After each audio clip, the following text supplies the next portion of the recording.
مصاحبه شاهزاده رضا پهلوی با پاتریک جنجالی رو به راه انداخته و برخی با صحبت‌های شاهزاده رضا پهلوی موافق هستند و برخی مخالف هستند، خصوصاً کسانی که به ادامه پادشاهی در ایران تلاش می‌کنند و مبارزه می‌کنند. با صحبت‌های اخیر شاهزاده زیاد موافق نیستند و از اینکه وی اعلام کرده من به ایران نخواهم رفت برای زندگی همیشه، دوست دارم در رفت آمد باشم و هیچ تمایلی به ریاست جمهوری و یا پادشاهی ندارم و دوست ندارم سنجاق بشم به ایران.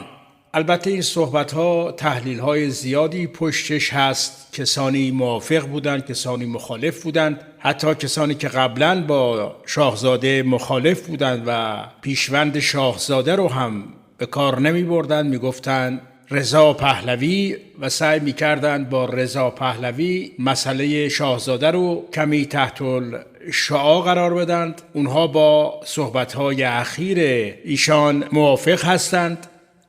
البته بسیار اندک هستند این افراد، اما اینکه آیا در بعد از سقوط جمهوری اسلامی چه اتفاقی میفته، این مسئله بعد از رأیگیری و بعد از اینکه مردم نوع حکومت رو انتخاب کردند، شاهزاده هم در صحبت‌هایی که اخیراً کرده تجدید نظر میکنه و 100% اگر در رأیگیری مردم ادامه حکومت پادشاهی 2500 ساله رو رأی بدهند، صحبت‌های شاهزاده هم تغییر خواهد کرد. حالا امروز بخش‌های گزینشی از صحبت‌های شاهزاده رو در همون مصاحبه رو پخش می‌کنم، ببینید و اگر کسانی خواستند که کامل اون مصاحبه رو که حدود 3 ساعت هست رو ببینند، لینکش رو در پایین همین ویدیو میذارم. برای کسانی که احتمالاً ندیدن میتونن صحبت‌های کامل شاهزاده رو ببینند.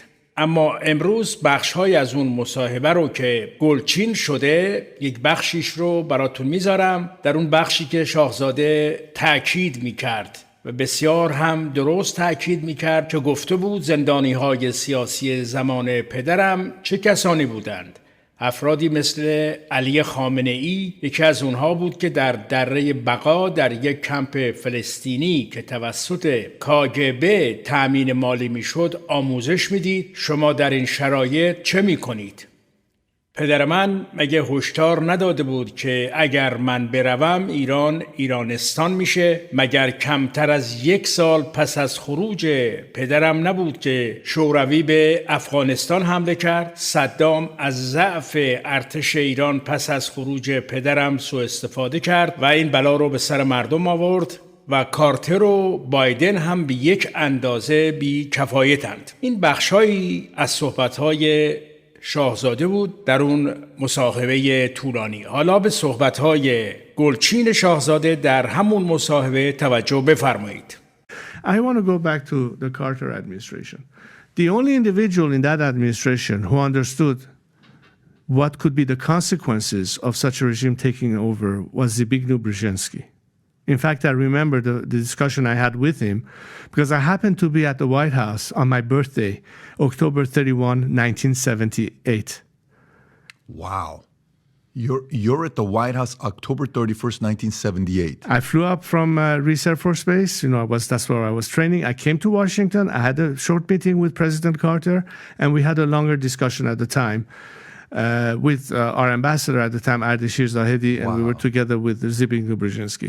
The rest of Cyrus Vance, Gary Sick, Clark, all of those guys were completely on this premise of let's create a religious belt to contain communism from spreading into the area. That was the theory of the Carter administration. So backing Khomeini, creating a religious belt to like a dam to protect the region from the communism to gain influence in the area, namely the Soviet Union. Little did they know that at the time the KGB had over 40,000 Iranians under their control, many of them dressed as mullahs, leading prayers in Mashhad and Isfahan and other countries. They already had their influence. They were already there. Did your father know? Did he already know or no?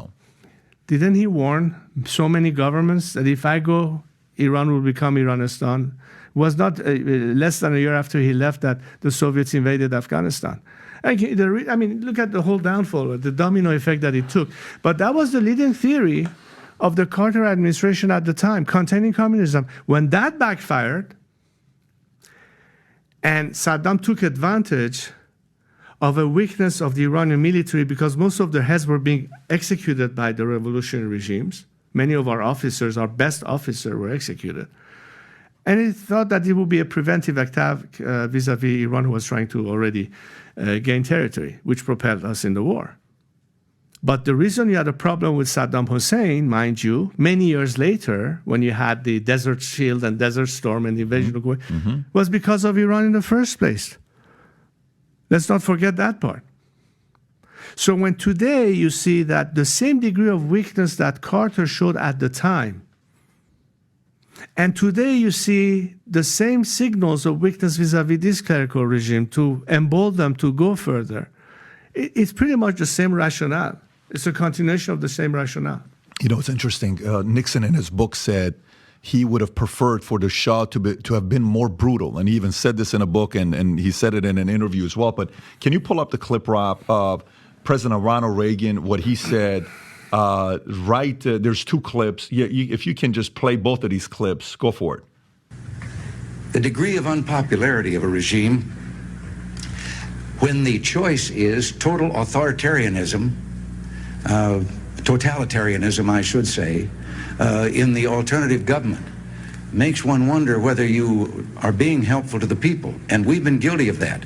Because someone didn't meet exactly our standards of human rights, even though they were an ally of ours, instead of trying patiently to persuade them to change their ways, we have, in a number of instances, aided a revolutionary overthrow which results in complete totalitarianism instead for those people. And I think that this is a kind of a hypocritical policy when at the same time we're maintaining a détente with the one nation in the world where there are no human rights at all, the Soviet Union. I did criticize you can pause that right there. That's for the audience. That's a 1980 presidential debate. Depends on what platform you listen to this, whether it's Spotify or podcast or YouTube. He's calling out Carter in this debate. And then the second part is even clearer than this one. If you can play the second one. I did criticize the president because of our undercutting of what was a stalwart ally, the Shah of Iran. And I am not at all convinced that he was that far out of line with his people or that they wanted that to happen.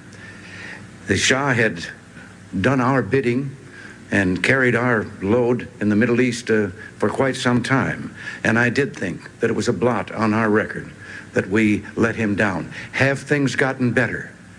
The Shah, whatever he might have done, was building low-cost housing, had taken land away from the mullahs and was distributing it to the peasants so they could be landowners, things of that kind. But we turned it over to a maniacal fanatic who has slaughtered thousands and thousands of people, calling it executions. And by the way, you can, when you're watching this, when he's saying fanatical thousands, some people may say, well, Patrick, there's no way he's just Reagan is saying that. Can you go to the Washington Post story from 1980? It's a Washington Post story from 1979. I want to say it's February. Okay, that's the one. Iran calls executions just the beginning. Can you show the logo at the top so people know that's WAPO? Go all the way to the top so they can see that's Washington Post. Zoom in, article February 1779. Iran calls executions just the beginning. Tehran says 4 executions are beginning of the purge. They use the word purge. They're cleaning the streets of Iran. People of opposing religions, or not even opposing religions, Baha'is were being killed left and right. Military personnel were being killed left and right. One of the colonels, I want to say he was a colonel, maybe a general, Rahimi, I think he was, when he came into the court, and they had Khomeini's picture on the wall, and he said, you guys have to take that picture down, put the Shah's picture, because he was saluting it. They cut his arms. One of the most famous performers in Iran, ازشاهزاده, I think that was his name, if I'm not saying his name correctly. You know who I'm talking about. The gentleman who was he was like the Jimmy Fallon or the Jimmy Kimmel. He was found in his hotel in Germany, killed left and right. By the way, try being gay in Iran right now for the people that are the liberal leftists that would like to see that taking place in Iran. Go see what happens to you in Iran if you walk around saying, I'm part of the LGBTQ community. Matter of fact, why don't you start a social media campaign and say, let's go and protest in Iran in the streets today and with rainbow flags. See what they'll do to you. It's a very good market research. It won't last a long time because you'll be meeting St. Peter or whoever your God is very quickly if you do something like that. Even Reagan gave credit to your father on what he was doing in Iran, saying he was doing our job. You know, sometimes when people criticize Israel, Netanyahu, they'll say, look, at least Netanyahu's not calling us saying, send us, 50,000 soldiers or send us this. Zelensky is coming. He's the greatest money manager of all time, campaigner, raising money of all time. Give me another 40 billion. Give me another 20 billion. If you don't, your kids are going to go. Your kids are going to go. At least Netanyahu's doing his own thing. Okay, he's not asking for help. Iran at the time, they're like, we'll handle this problem ourselves with issues surrounding the Middle East. But when you see Reagan saying that in the 1980 debate, then, he gets elected. The moment he does, within minutes, Khomeini releases prisoners of war because they had that level of fear with them. Do you think our current president is more of a Jimmy Carter or more of a Ronald Reagan comparison, who we have today? It's interesting you say this because it just popped in my mind something that is quite telling, and that is on this whole final release of the hostages in the Iranian embassy in Tehran. There's something similar in the sense that, the left here has been criticizing the Trump administration of pulling out from JCPOA, and that was the reason to, in fact, increase the rate of enrichment and all that. The fact is that it was not until 2 days after the new administration, now in place in Washington, won the elections that they started enriching, not before. Wow. It's a little bit of a parallel between Very much so, the release of the hostages. What I'm trying to say here is that whether it was a previous time for those who were in opposition to the previous regime, and now they are in power after the revolution, the reaction to strength coming from the outside is one and the same. As much as they saw that Carter is weak in not supporting the Shah, that emboldened the opposition against my father at the time, and the fact that now they're in power, the same weakness that America is now demonstrating is again emboldening them. As opposed to in the past 4 decades, every time America showed strength, they stepped back, they pulled away.